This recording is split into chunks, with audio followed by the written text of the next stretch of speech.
versus Board of Education decision is widely considered, I think this is safe to say, one of the most, if not the most, important Supreme Court decisions of the 20th century.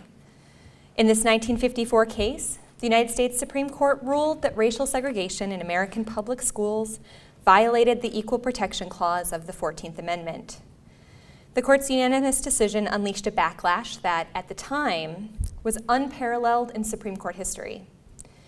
Americans understood that the decision mattered when it was handed down, and it continues to be regarded as a landmark case, even though historians and legal experts have long noted that it failed to create meaningful and long-lasting racial desegregation in American schools. It's an oft-cited statistic that American public schools are more segregated now, in 2014, than they were before real efforts at integration began in the 1960s. But at the same time, Brown was the first major blow to the legal regime of racial segregation in America. It gave hope to Thurgood Marshall and other civil rights lawyers that they could take big cases before the Supreme Court and win, something that happened with increasing frequency after the Brown decision. It also questioned the central idea of separate but equal. Could separate ever truly be equal? In order to understand how racial segregation came to be considered constitutional in the first place, we must look back to the 19th century. After the Civil War, the states ratified, and after Congress had passed, the three Reconstruction Amendments, the 13th, 14th, and 15th. These amendments were created to address the status of African Americans, many of whom were former slaves, in the post-war world.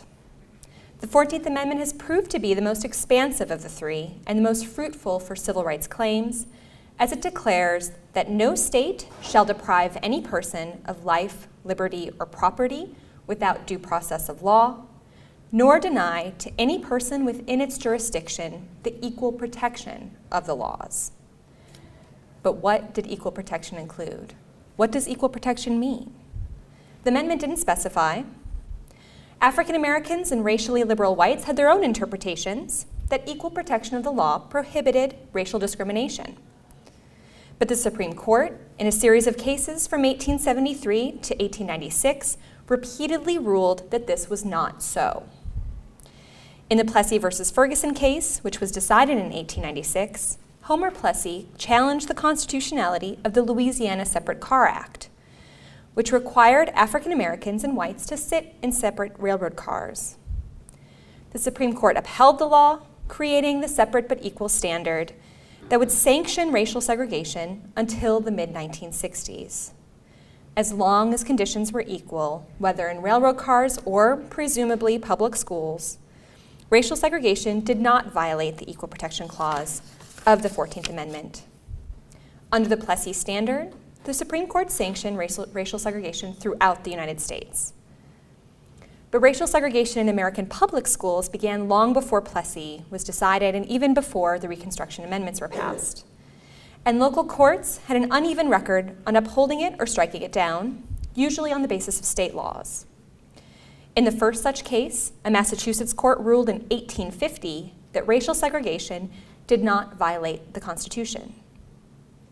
But in the late 19th century, many other states moved to ban segregation in schools, and the Iowa State Supreme Court even went so far as to rule that racially segregated schools were impermissible in the state where, in their language, all youths are equal before the law. They clearly equated equal protection with equal treatment, which forbade racial discrimination. All of these states were in the North or the West. In 1954, the year before Brown was decided, 17 states required separate schools for white and black children. Nearly every northern state forbade school segregation, while in the western states, only Colorado, Idaho, and Washington outlawed it. Segregation of black and white children was also prohibited in California, where a federal court ruled that it violated state law in 1946. And so, when the Brown case was argued before the Supreme Court, there was nearly a 60-year precedent of the court upholding the constitutionality of racial segregation in public places, and there had been more than a century of racial segregation in American schools. In fact, 2 of the 5 cases that, when bound together, became the Brown case, so there were 5 total cases, Brown was the sort of first alphabetically, so that's what it's called, did not begin as desegregation lawsuits. In Clarendon County, South Carolina, African Americans initially sued the school board, hoping to procure a school bus, just one bus, for their children. In that county, in 1949, the school district spent $179 on education for each white student, and only $43 for each black student. While the African American students had no school buses, the white children had 20, and there were far more African American students in Clarendon County than there were white students. While the African American students had no school buses, the white children had 20. In another of the cases, a 16-year-old girl named Barbara Rose Johns led a student strike to protest poor conditions at her school. Her actions led to another of the lawsuits, Davis versus County School Board of Prince Edwards County. It's a Virginia case that would become a part of Brown. The other cases, Belton versus Gebhard, Brown versus Board, and Bowling versus Sharp, involved black parents and their children suing to integrate schools in Delaware, Topeka, Kansas, and Washington, D.C., respectively.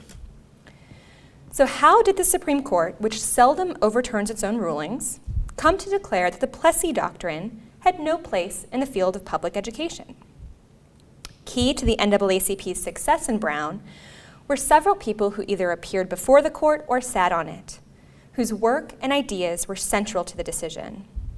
Among these were the NAACP's head lawyer, Thurgood Marshall, two Columbia-trained psychologists, Kenneth and Mamie Clark, and a newly appointed Chief Justice of the Supreme Court, Earl Warren, who coincidentally, or maybe not coincidentally, had been governor of California when racial segregation in schools was abolished there. Warren, a moderate Republican, was appointed to the court by President Dwight Eisenhower after the sudden death of Chief Justice Fred Vinson in the autumn of 1953.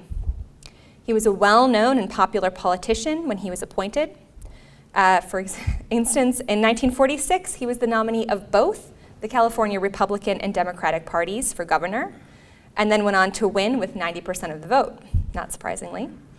When he arrived in the Supreme Court's chambers as its newest justice, the Brown case had already been argued once. It was re-argued again just after Warren's nomination, when he sat as an interim appointment until Congress could convene. After Warren was confirmed by the Senate on March 1st, 1954, so he waited till after he was confirmed, he declared to the other justices that he believed racial segregation in public schools did violate the 14th Amendment. He then managed to persuade all of 8 other justices to support him, making the decision unanimous. And before persuading the other justices, Warren would have had a majority to overturn Plessy in schools, but he wanted a unanimous decision because he thought it more unlikely to be overturned in the future. And so, the United States Supreme Court, in a decision written by Chief Justice Warren, declared that racial segregation in American public schools violated the Equal Protection Clause of the 14th Amendment. The decision emphasized the importance of education in preparing young people to be good workers and citizens, particularly underscoring the value of public education to the health of the nation.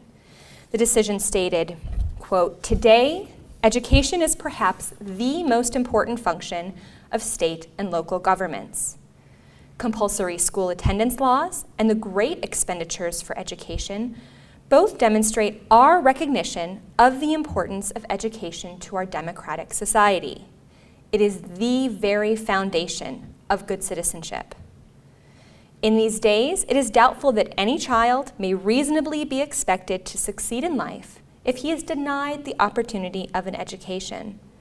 Such an opportunity, where the state has undertaken to provide it, is a right which must be made available to all on equal terms."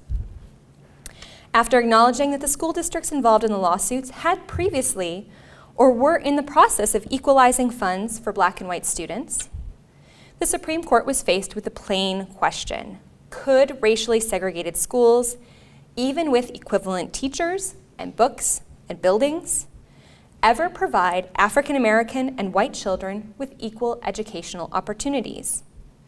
Or was there something about racially segregating children that made education unequal?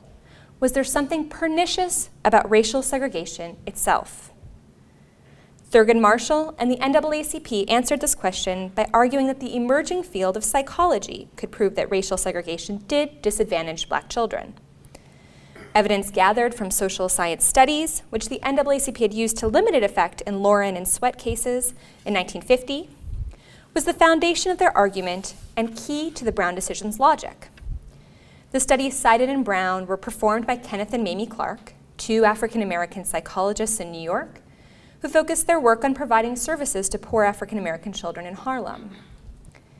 The Clarks were the first two African-Americans to earn psychology PhDs from Columbia University, and it was there that Mamie Clark came up with the idea of what would be called the doll test. The Clarks presented white and Black children with dolls, which were identical except for their hair and skin color. 2 dolls were Black and 2 dolls were white. The Clarks asked the children questions such as which doll did they prefer and which doll they believed looked like they did. They asked the children which doll was the nice doll and which doll looked like it was the bad doll. When Black children from racially segregated schools were more likely than those from integrated schools to ascribe good qualities to and self-identify with, so they picked the white doll as resembling themselves, the Clarks concluded that racial segregation psychologically harmed Black students. This evidence proved unpersuasive to lower courts, but it was cited in the Supreme Court's decision as proof that racial segregation itself created inequality. With Chief Justice Warren at the helm, the Supreme Court declared on May 17, 1954, that racially segregated schools violated the Equal Protection Clause of the 14th Amendment. According to the decision, quote, segregation of white and colored children in public schools has a detrimental effect upon the colored children. The impact is greater when it has the sanction of the law, for the policy of separating the races is usually interpreted as denoting the inferiority of the Negro group. A sense of inferiority affects the motivation of a child to learn, end quote. And this was important because in the 19th century, the Supreme Court had insisted that by separating the races, no inequality, no inferiority was implied, that this was central. If you thought that you were inferior because you were segregated, that was your fault. It wasn't the fault of the law. This is a big, big change. The decision also cited Swedish sociologist Gunnar Myrdal, his 1944 book on race, An American Dilemma. So without the support of the work of these social scientists, Thurgood Marshall and the NAACP would have had a much more difficult time proving that segregation itself created inequality. And Earl Warren would have had a much more difficult time writing a persuasive decision with a good rationale to overturn Plessy in this case. With this ruling, the Supreme Court put states and school districts on notice that they could not continue to legislate school segregation. But we know that just because the Supreme Court declares something to be unconstitutional does not mean it magically disappears. The history of resistance to the implementation of school desegregation is a long one, which I don't have time to go into detail with here. But the Brown decision certainly frightened white supremacists and those who supported segregated schools, and they frequently responded with force. Nearly 100 members of Congress signed the Southern Manifesto, which declared a rejection of the Supreme Court's ruling and promised opposition to its enforcement. Those African-American students who were among the first to desegregate schools in their community, including memorably the Little Rock Nine and other groups, faced angry crowds who spat at them and shouted racial epithets. In some southern states, governors shut down all public schools rather than allow desegregation. The NAACP's victory in the Supreme Court led to many more struggles in the school districts and courts in an attempt to see the decision's promise come to fruition. Though the Supreme Court dictated that schools should be desegregated with all deliberate speed in the Brown II decision in 1955, it wasn't until the 1965 Elementary and Secondary Education Act that the federal government had real power to compel districts into compliance. Real power, right? Decades after Brown was decided, Thurgood Marshall often joked that he now understood what all deliberate speed meant, SLOW. Only districts that desegregated could receive the generous federal funds from the Elementary and Secondary Education Act, which compelled some to voluntarily desegregate, but of course not all. Supreme Court decisions of the late 1960s and the early 1970s also forced some districts to desegregate through busing and other means. though many of these plans were dismantled by the early 1990s. I do want to be clear about one thing. Though Brown was undoubtedly a major case and a tremendous victory for civil rights, it did not overturn Plessy versus Ferguson. The Supreme Court was quite clear that separate but equal had no place in the realm of education. But that did not mean that states could not mandate racial segregation in restaurants, theaters, hotels, hospitals, or even cemeteries. Racial segregation in these places continued to be constitutional for another decade until Congress passed the Civil Rights Act of 1964, which the Supreme Court then upheld. The sociological evidence that was so key to the Brown decision only applied to children. And thus the decision's logic extended only to segregation in public schools. They'd have to find another way to challenge segregation in other public places, especially when it involved adults. So when, in Brown, the court challenged the Plessy precedent, they did so in a very limited way. This left great many challenges for opponents of racial segregation in all facets of American life, who had only chipped away at the great edifice of Jim Crow. At the same time, the decision was the first one where the Supreme Court ruled that the Plessy standard might not hold up to close scrutiny. In education, at least, separate was unequal. And that gave African Americans and their civil rights allies hopes that racial segregation in other facets of American life could also be challenged through the courts. Thank you. Freedom 101 is made possible by generous support from the University of Oklahoma Alumni Association. Freedom 101 is a program of the Institute for the American Constitutional Heritage at the University of Oklahoma. For more videos and podcasts, visit freedom.ou.edu.